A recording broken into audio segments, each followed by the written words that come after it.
The boy never failed his father. The father failed to see his son. That's the tragedy.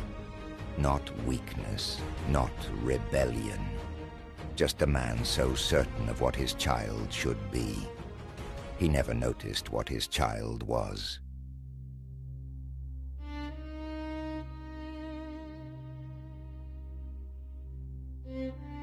Listen to this, brother.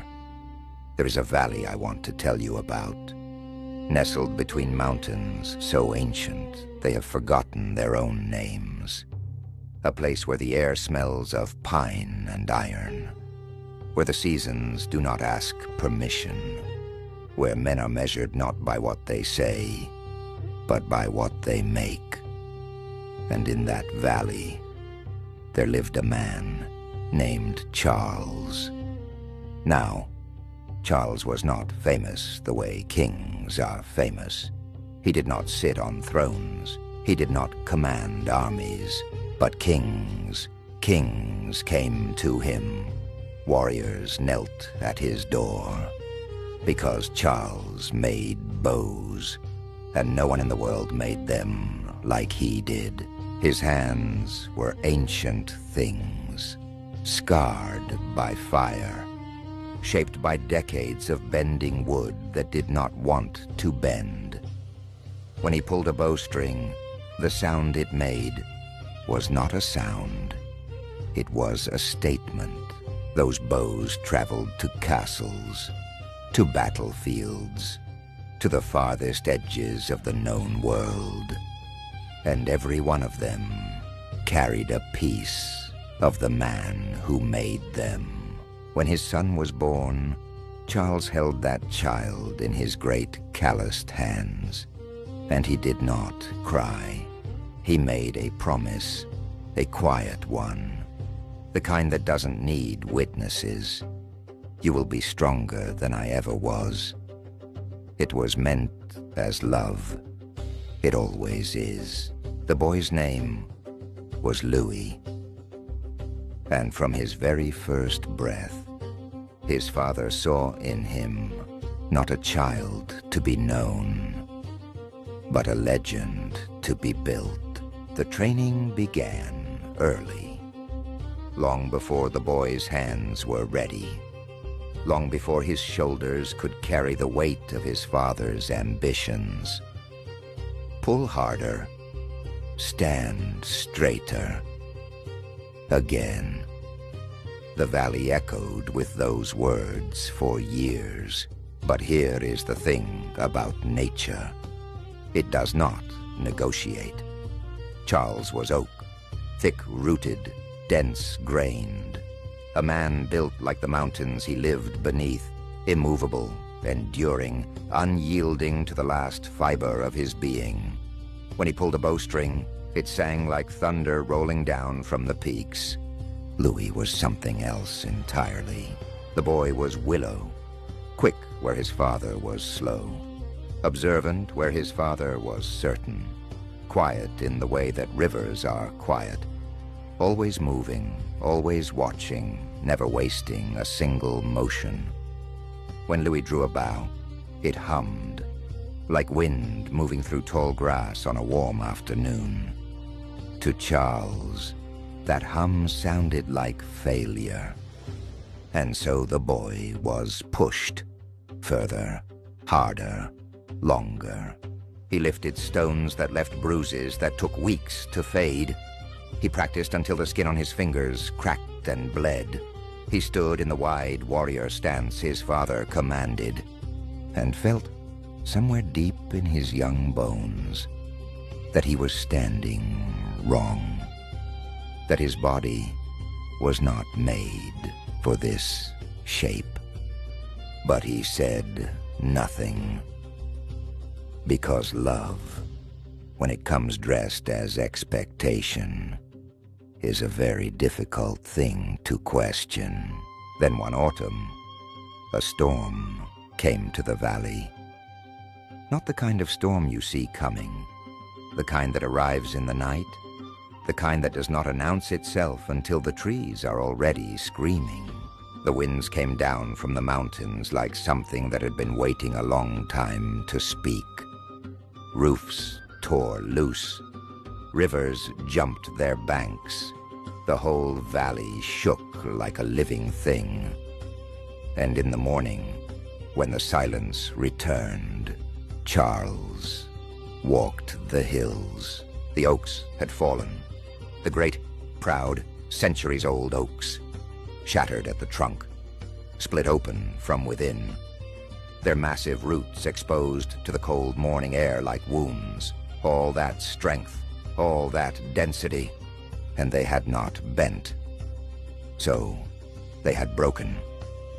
But the willows were still standing, bowed so low that their branches trailed the mud, humbled, bent nearly in half, but alive, every one of them, alive. Charles stood among those fallen giants for a long time, long enough for the mist to move around him, long enough for the birds to begin singing again. And something in him, something that had never bent, never softened, never once asked itself if it might be wrong, began very slowly to shift.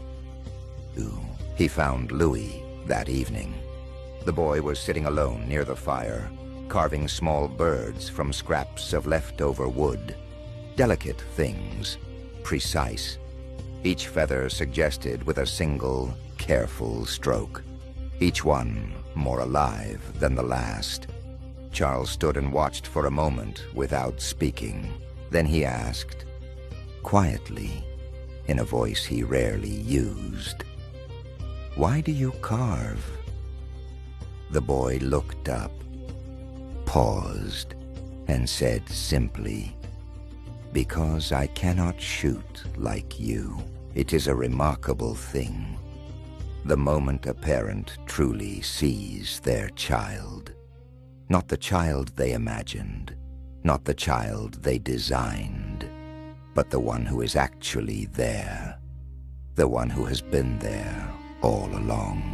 Charles knelt down beside his son, right there in the dirt.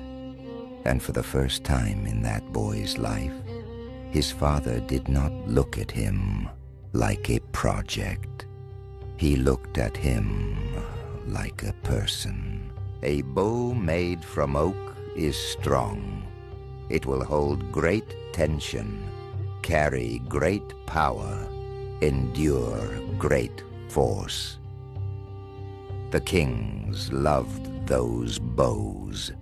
They had reason to, but a bow made from willow is something else. Swift, responsive, alive in the hands, built not for force, but for precision, not for power, but for truth. The wood decides its own strength. The maker's job, the only job that ever really mattered, is to recognize what the wood already is and reveal it. Years passed.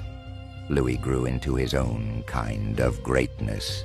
He crafted bows that were lighter than anything the valley had seen, curved limbs that required less force but delivered greater speed, designs that hunters could carry for days through mountain passes without tiring, bows that fit the hands of children, of elders, of people who would never have survived a single afternoon under Charles's methods.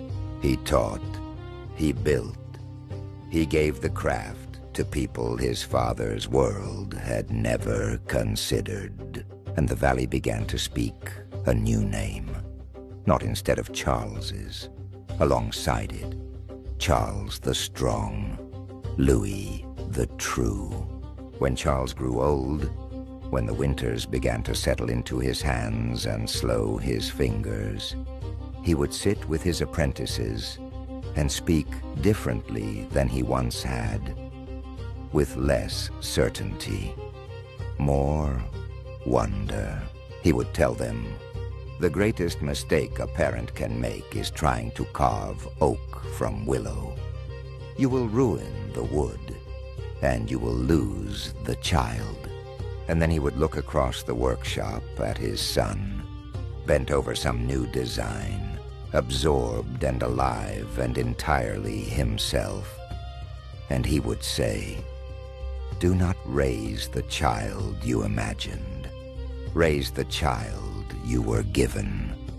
Now, I have told you a story about bows and wood and a valley between old mountains. But you already know it isn't really about any of those things. It is about the difference between guidance and control, between love and expectation, between the strength we inherit and the strength that is quietly, patiently, entirely our own. The oak does not fail by being oak. The willow does not fail by being willow. They fail only when someone who loves them demands that they be the other. Strength is not sameness. And love, real love, is not molding. It is recognizing